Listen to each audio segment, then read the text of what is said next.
ഈ പക്ഷികളുടെ ശബ്ദത്തിനിടയിൽ പ്രത്യേകതരം ഒരു പക്ഷിയുടെ ശബ്ദം കേൾക്കുന്നുണ്ടോ? ആ ശബ്ദത്തിന് പിന്നിൽ ഒരു രഹസ്യമുണ്ട്. ഒരു കാട്ടിനുള്ളിൽ ഒരു കൂട്ടം പക്ഷികൾ സന്തോഷത്തോടെ ജീവിച്ചു വരുന്നതിൽ ഒന്നിൻ്റെ ശബ്ദമാണത്. ആ സന്തോഷത്തിന് പിന്നിലെ കാര്യം എന്തെന്നല്ലേ? അവർ അവിടെ ഒരു പ്രത്യേക രീതി പാലിച്ചിരുന്നു. രാവിലെ പല ദിശകളിലേക്കായി പക്ഷികൾ പറന്നുയരുമെങ്കിലും ആരെങ്കിലും എവിടെയെങ്കിലും ഭക്ഷണം കണ്ടെത്തിയാൽ ഈ പ്രത്യേക ശബ്ദമുണ്ടാക്കി അതിൻ്റെ കൂട്ടരെ എല്ലാം അങ്ങോട്ട് ആകർഷിക്കണം.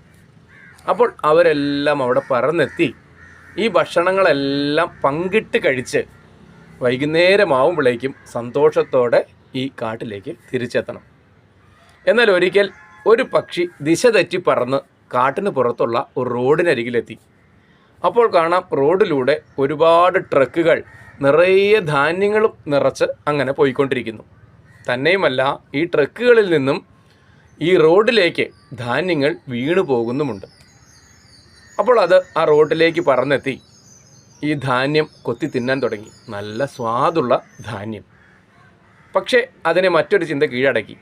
താൻ ഇതുപോലെ പ്രത്യേക തരം ശബ്ദമുണ്ടാക്കാതെ തൻ്റെ കൂട്ടരെ ഇങ്ങോട്ട് ക്ഷണിക്കാതിരുന്നാൽ തനിക്ക് ഒറ്റയ്ക്ക് ഈ ധാന്യങ്ങളെല്ലാം തിന്നാമല്ലോ, തൻ്റെ വയറ് നിറച്ച് തനിക്ക് ആസ്വദിക്കാമല്ലോ എന്നായിരുന്നു ആ ചിന്ത.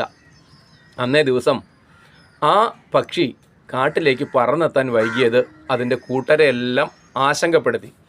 എവിടെയായിരുന്നു നീ ഇതുവരെ എന്നായി അവരുടെ ചോദ്യം. അപ്പോൾ മുഖത്ത് കുറച്ച് ഭയമൊക്കെ അഭിനയിച്ചുകൊണ്ട് ഈ പക്ഷി പറഞ്ഞു, ഞാൻ ദിശ തെറ്റി പറന്ന് അപകടകരമായ ഒരു സ്ഥലത്തെത്തി, അതുകൊണ്ടാണ് വൈകിപ്പോയത്.